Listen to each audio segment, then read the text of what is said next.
In a small village surrounded by rolling hills and endless fields of wheat lived a gentle weaver and his only daughter Laila. The weaver's loom was the pride of the village, for from his hands came fabric so fine and colorful that people said they carried the spirit of the earth itself.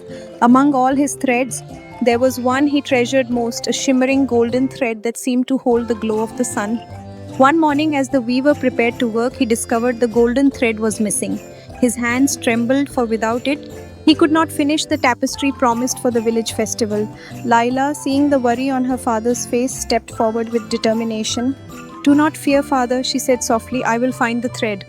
Carrying nothing but her courage, Laila set out from the village. Her first stop was the meadow, where a sparrow fluttered down to her shoulder. The wind carried something bright toward the forest, it chirped. Thanking the bird, she pressed on. At the edge of the forest, she met a sly fox whose amber eyes glistened. I saw what you seek, the fox said, but the forest guards its treasures with shadows. Walk carefully, child. With those words, it turned and vanished. Deeper in the woods, Laila came upon an old woman gathering herbs. The woman's wrinkled face softened with kindness. Threads of gold do not belong to thorns, she whispered, pointing toward a thicket. Following her words, Laila discovered the golden thread tangled cruelly among sharp brambles, glimmering faintly as if calling out to her. With steady hands, she reached in, ignoring the scratches on her skin, and freed the precious thread.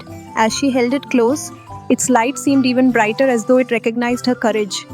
When Laila returned home, her father's eyes filled with tears of pride. He wove the golden thread into his tapestry, and when the cloth was unveiled at the festival, the villagers gasped in awe. The golden thread shone with warmth and life, but within its glow, they also saw something more, the bravery of a daughter, the kindness of strangers, and the strength of hope. From that day on, Laila was remembered not only as the weaver's daughter but as the girl who wove her own story into the heart of her people.